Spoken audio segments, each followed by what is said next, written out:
adalah kunci untuk kita menaklukkan dunia.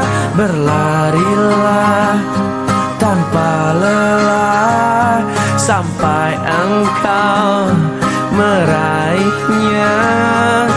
Laskar pelangi takkan terikat waktu. Bebaskan mimpimu di angkasa, warnai bintang di jiwa.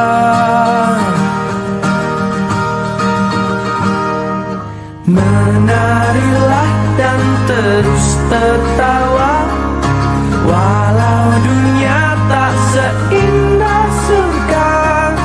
Bersyukurlah pada yang kuasa, cinta kita di dunia selamanya.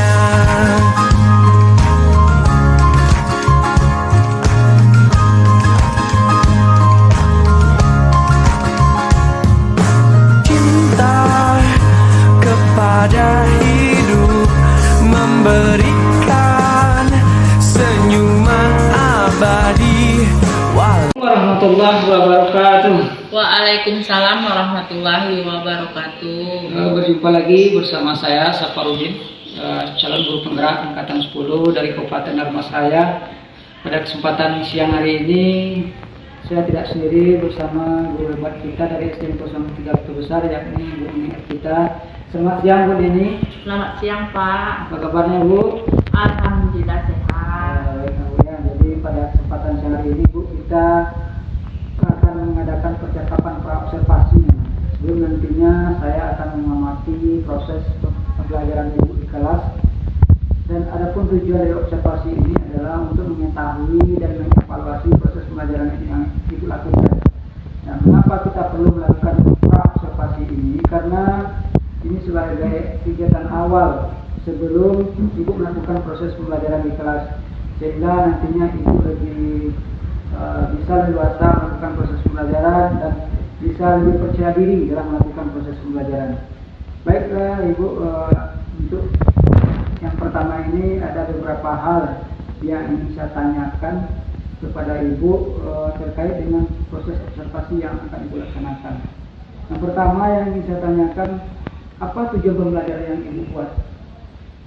Oh baik Pak, berdasarkan pembelajaran yang saya buat, ada beberapa tujuan pembelajaran saya. Yang pertama, menjelaskan pengertian dari cahaya. Ini yang kedua, menyebutkan sifat-sifat cahaya.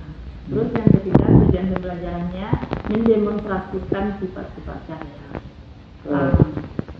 Itu kira-kira tujuan dari pembelajaran yang capai. Baik Bu, berarti di sini saya sudah mendapatkan gambaran setidaknya ada 3 tujuan pembelajaran yang menjadi target Ibu pada pertemuan yang akan kita lakukan supervisi tersebut ya. Baik Bu, selanjutnya ini terkait dengan tujuan tadi dan tentu ada arah pengembangannya, gitu kan?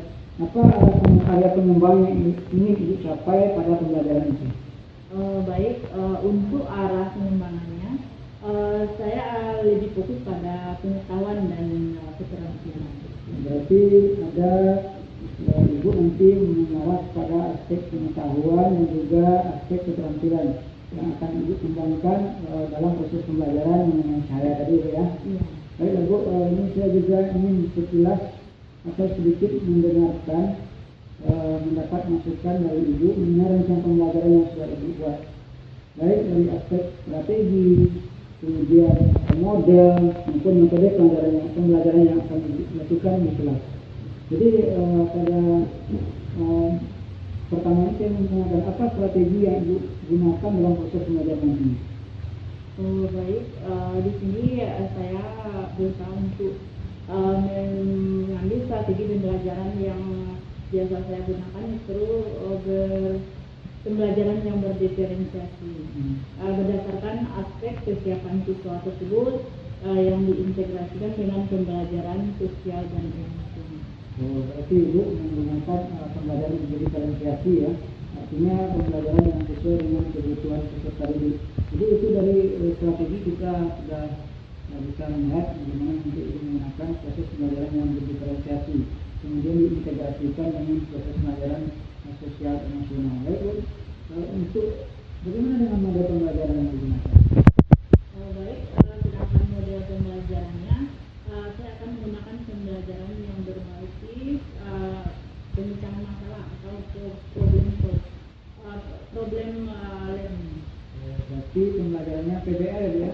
Nah, PBL itu kan problem based learning, artinya pembelajaran yang berpusat pada pemecahan satu masalah. Nah, jadi intinya ini sangat berbeda dengan PJBL. Kalau PJBL itu project based learning, ini adalah problem based learning. Baik, saya juga sudah dapat gambaran bahwa model yang akan Ibu gunakan dalam proses supervisi nanti itu menggunakan model PBL.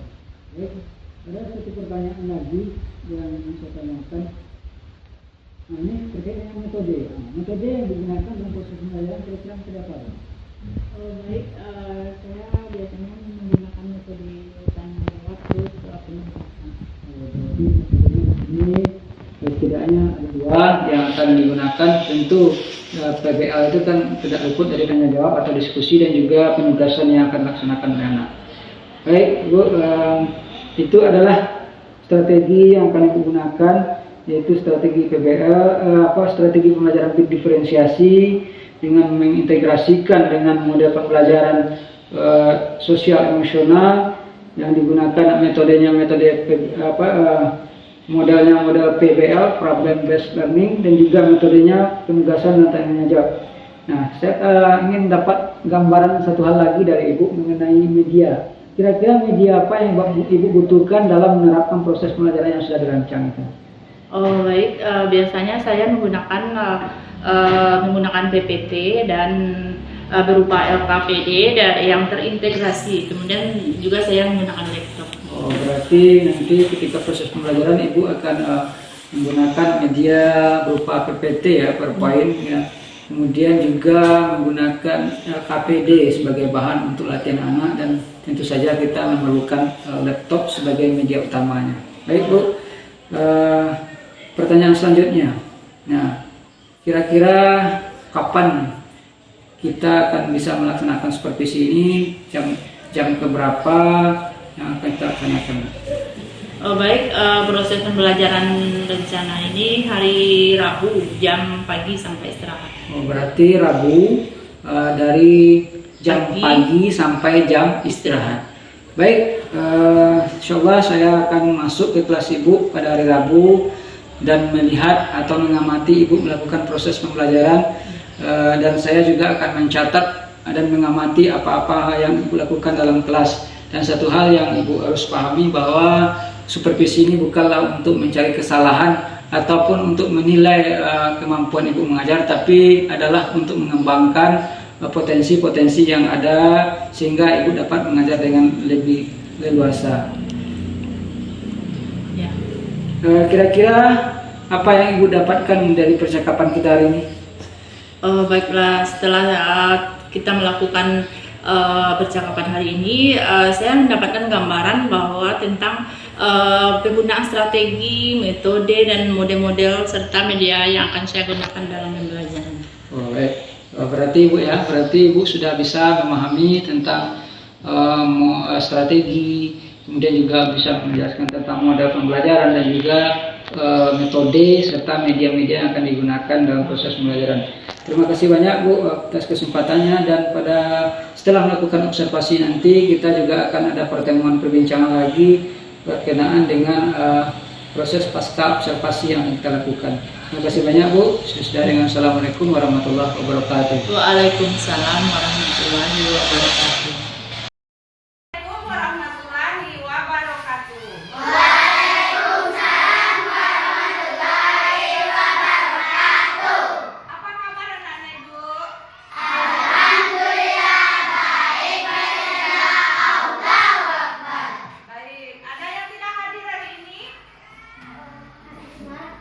Alhamdulillah, kita hadir semua ya.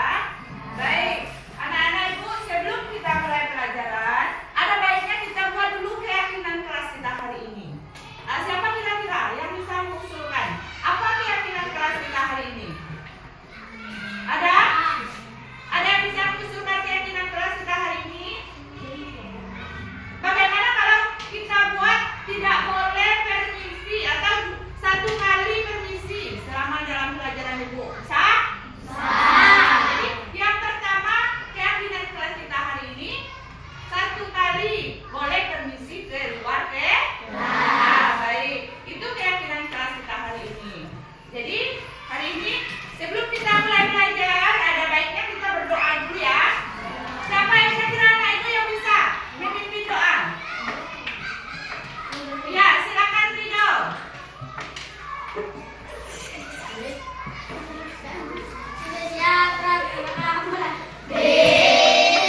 hal ini.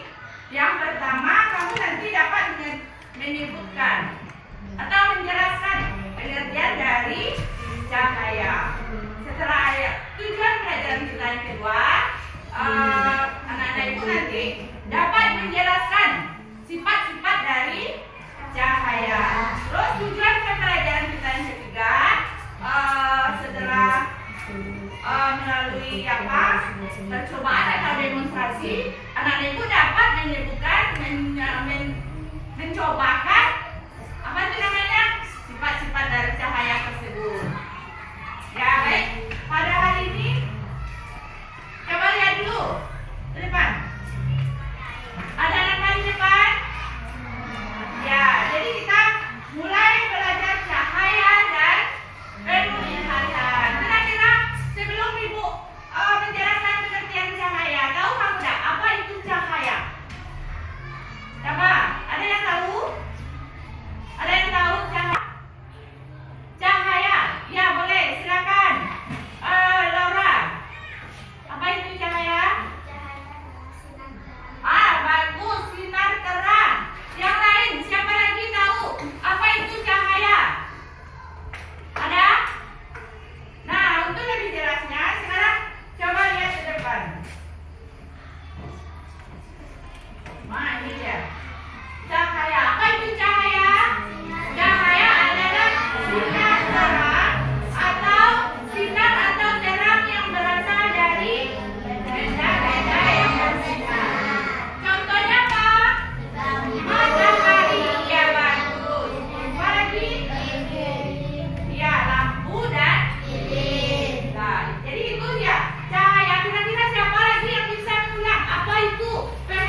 Ya.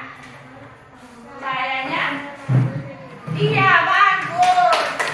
Ada mana Moira tadi senter menyinari kaca, lalu cahayanya memantul ke jadi itu dia, sifat cahaya dapat dipantulkan. Terus, itu yang keberapa?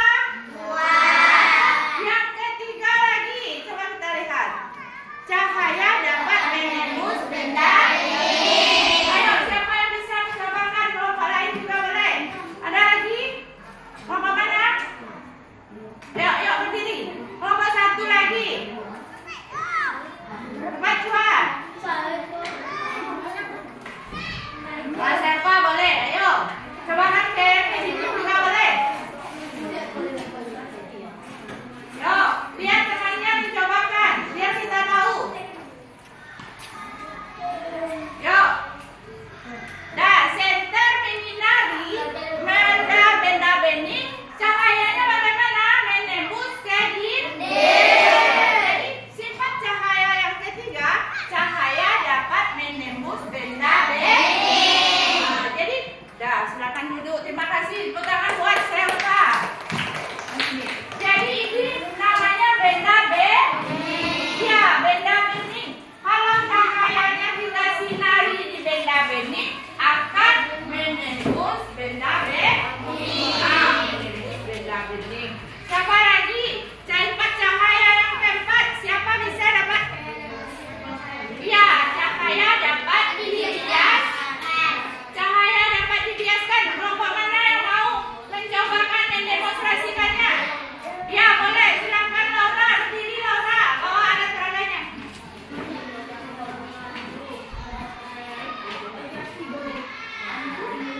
Yuk, di depan. Kita lihat sifat cahaya yang dapat dibiaskan. Nah, teman-teman semua tolong perhatikan. Coba Laura, jelaskan Laura. Cahaya dapat dibiaskan. Cahaya dapat dibiaskan. Contohnya, sendok dimasukin ke gelas plastik lalu diisi air akan kelihatan bengkok atau patah. Ya, ada nampak kelihatan?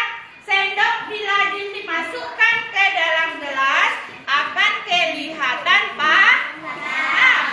Itu ciri-ciri atau sifat dari cahaya yang dapat dibiaskan. Ya, tepuk tangan buat Laura.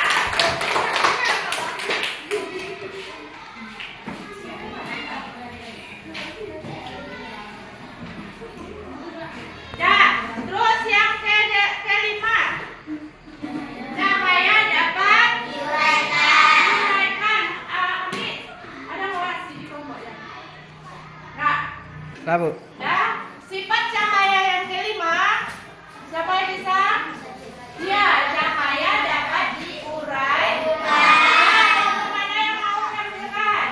Kelompok 4, boleh.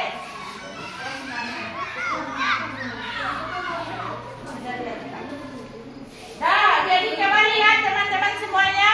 Kelompok 4 mendemonstrasikan cahaya dapat dibiaskan. Nanti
Yang keduanya sifat-sifat cahaya ya.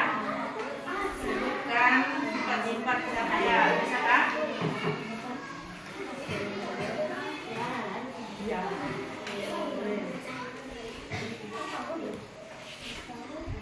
Bisa cahaya.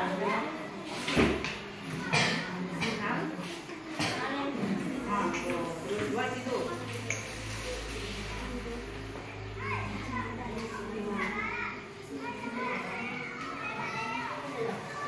Yang berasal dari mana tadi?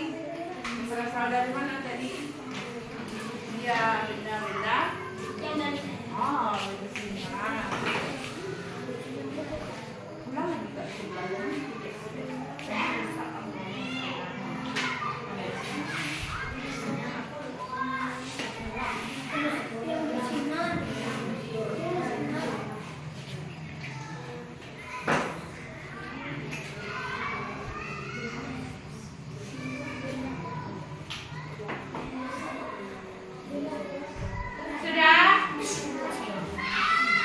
Sudah waktunya tinggal 5 menit lagi ya.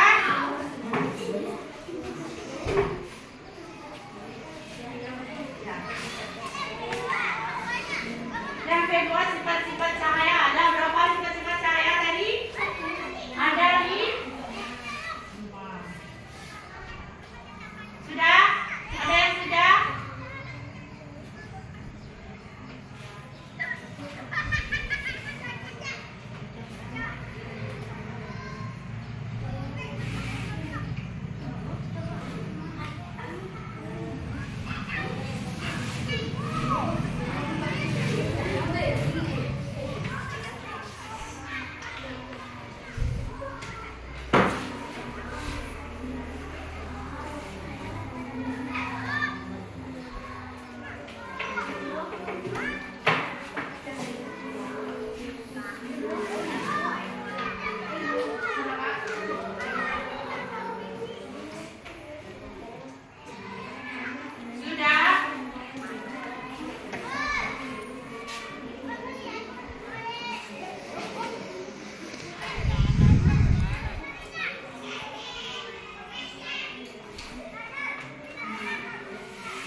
Kelompok mana yang sudah? Kelompok 2 sudah?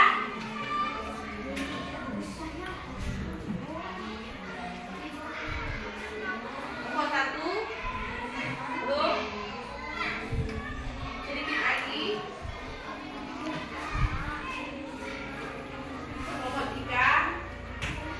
Sedikit lagi, ayo. Semuanya cahaya dapat, cahaya dapat semua.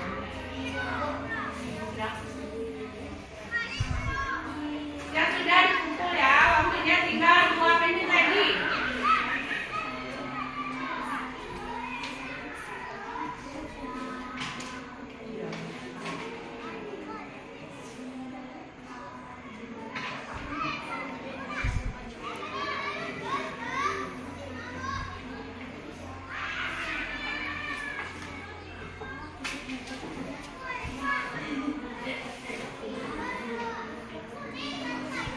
Sudah ada yang siap?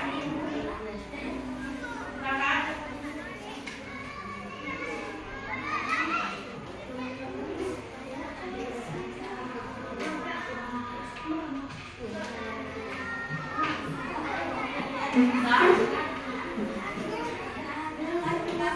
Ya, dia dikumpul. Silakan. Enak kan? Sudah.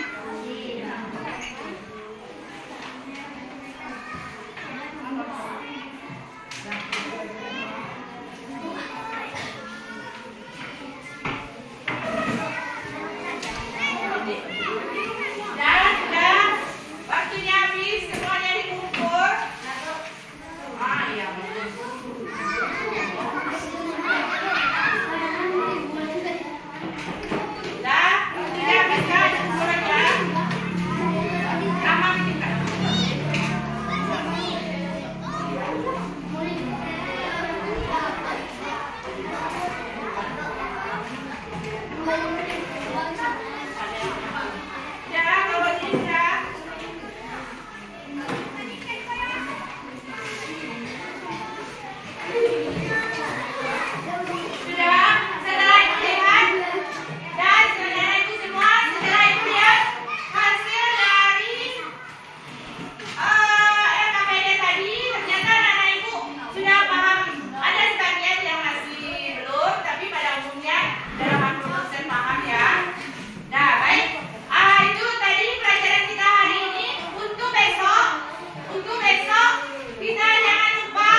warahmatullahi wabarakatuh. Waalaikumsalam warahmatullahi wabarakatuh. Selamat siang Bapak Ibu semuanya. Pada siang hari ini kita berjumpa kembali dalam kegiatan pasca observasi, dan pada kesempatan ini saya masih ditemani oleh Ibu Nini kita. Assalamualaikum Bu Nini. Waalaikumsalam. Dan juga pada kesempatan ini saya juga dibersamai oleh Ibu PT Bat kita, Ibu Afnita SPD. Assalamualaikum Bu. Waalaikumsalam. Gimana kabarnya Bu? Alhamdulillah baik Pak. Baik Bu. Alhamdulillah baik. Ya baik, terima kasih banyak. Untuk pada kegiatan ini izin Bu PP, pada kegiatan ini saya akan melakukan kegiatan pasca observasi. Nanti mohon Bu PP untuk melihat bagaimana proses observasi yang akan kami lakukan. Silakan Pak.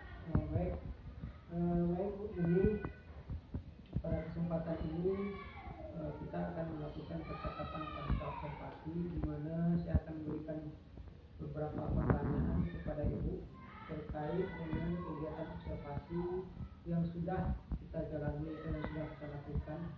Dan ini tujuannya Bu, untuk mengevaluasi sejauh mana proses pembelajaran yang sudah dilakukan itu apakah sudah mencapai tujuan atau target yang ditargetkan atau belum. Siap Bu ya? Baik Bu. Ini ada beberapa pertanyaan yang akan saya pertanyakan. Yang pertama, bagaimana perasaan Ibu dengan proses observasi yang sudah kita lakukan? Oh, baik Pak, walaupun sebenarnya sudah biasa mengajar, tapi masih merasa tegang tapi setelah selesai observasi perasaan jadi lega. Seperti itu ya. Jadi walaupun sebenarnya kita sudah aktivitas kita sehari-hari gitu ya, tapi ketika melakukan proses ini kita juga merasa ada semacam ketegangan, tapi alhamdulillah sudah lega ya. Jadi baik Bu, pertanyaan berikutnya saya ingin menanyakan, bisa nggak Ibu menceritakan kembali area pengembangan apa yang dilakukan atau yang Ibu lakukan ketika proses pembelajaran observasi kita kemarin? Oh baik, untuk areanya, yang pertama untuk langkah-langkah yang saya lakukan, yang pertama saya menyusun langkah-langkah dalam pembelajaran. Setelah itu untuk area pengembangannya, saya mengembangkan aspek pengetahuan, terus keterampilan dan aspek sikap atau afektif peserta didik, di mana pengetahuannya di sini saya lebih melihat pengetahuannya terhadap sifat-sifat cahaya, pemahaman terhadap sifat-sifat cahaya. Terus kalau keterampilannya di sini saya melihat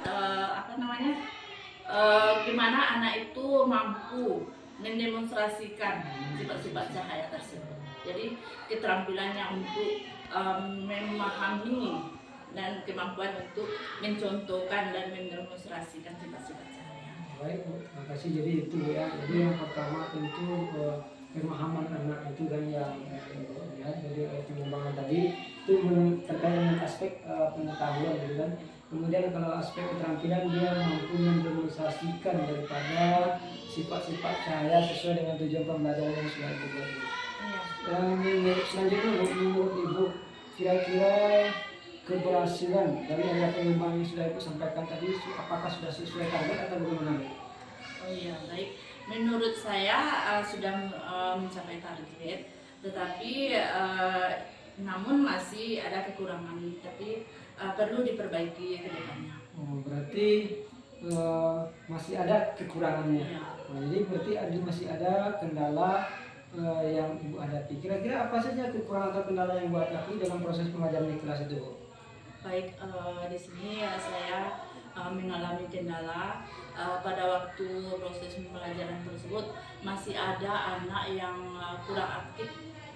Mungkin ini juga dialami oleh guru-guru yang lain, dan masih ada anak yang hanya ingin jadi penonton saja ketika kita melaksanakan pembelajaran tersebut. Oh, jadi ada beberapa siswa ya, ketika pembelajaran kelompok itu ya, dia lebih cenderung sifatnya penonton gitu kan, tidak aktif dalam proses pembelajaran. Itu kendala yang Ibu hadapi. Dia seperti yang sudah aku sampaikan tadi. Menurut Ibu, mengapa hal ini bisa terjadi, Kak? Mengapa anak itu hanya tidak aktif dalam proses pembelajaran? Oh, jadi baik Pak. Menurut saya mungkin karena pembagian kelompok tuh mungkin anak ini terlalu banyak. Jadi satu kelompok tuh mungkin agak banyak. Jadi di situ mungkin nampak kekurangan atau jadi ada anak yang hanya jadi penonton begitu kan. Tapi kedepannya lagi nanti saya akan lebih meningkatkan cara pembagian kelompoknya. Baik itu nanti saya pilih gaya belajarnya, misalnya dibagi kelompok tersebut berdasarkan gaya belajarnya. Misalnya ada yang auditory, ada yang Visual. ya visual, ada yang kinestetik. Berarti Ibu akan lebih teliti atau lebih mengerucut terhadap bagian kelompok itu yang dalam gaya belajar siswa. Ada yang visual, auditory, dan kinestetik. Tentu ini akan menimbulkan kelas yang nyaman dan menyenangkan ya. Baik Ibu, kira-kira kapan ini rencana ini yang akan Ibu lakukan? Kalau soal waktunya nanti mungkin pastinya belum jelas Pak, tapi akan secepatnya saya akan laksanakan di kelas. Baik, terima kasih Ibu Nyani atas jawaban yang sudah diberikan. Mudah-mudahan ini bisa setelah ujian MIT ini bisa Ibu melaksanakan rencana yang sudah Ibu sampaikan tadi atau tindak lanjut dari kegiatan kita ini. Baik, ini terima kasih banyak. Baik, sekarang saya berikan kesempatan kepada Ibu PP kita untuk memberikan umpan balik terhadap percakapan pasca observasi yang sudah kami lakukan antara Bu ini guru kelas 5 dengan saya dalam proses pembelajaran kepada BP kami persilakan. Terima kasih Pak Safarudin dengan Ibu Neni. Seperti yang telah saya amati tadi, percakapan pasca observasi yang Bapak Ibu lakukan sudah baik, di mana percakapan itu sudah sesuai dengan prinsip coaching. Nah, prinsip coaching itu kan ada 3. Yang pertama kemitraan, yang kedua proses kreatif ya, dan yang ketiga memaksimalkan potensi. Tadi dalam percakapan itu sudah nampak. Yang pertama Pak Safar sebagai coachnya sudah mengenali potensi-potensi yang ada pada Ibu Nini sebagai coachnya. Kemudian juga tadi dalam percakapan itu juga ada yang terakhirnya percakapan untuk tindak lanjut pembelajaran kelas yang dijalankan oleh Ibu Nini. Kemudian percakapan coaching yang Bapak Ibu lakukan juga sudah sesuai dengan alur kita ya Pak. Yaitu tujuan, identifikasi, sudah ada rencana aksi, dan juga sudah ada tanggung jawab. Mudah-mudahan proses coaching yang dilakukan ini akan terus berlanjut dan lebih ditingkat lagi di sekolah Bapak Ibu ini. Mungkin itu saja. Terima kasih. Terima kasih Ibu PP. Sekali lagi terima kasih banyak Bu Neni dan Ibu PP. Mungkin itu percakapan pasca observasi kita pada kesempatan siang hari ini. Salah dan banyaknya saya ucapkan mohon maaf. Saya sudah dengan Assalamualaikum warahmatullahi wabarakatuh. Waalaikumsalam warahmatullahi wabarakatuh.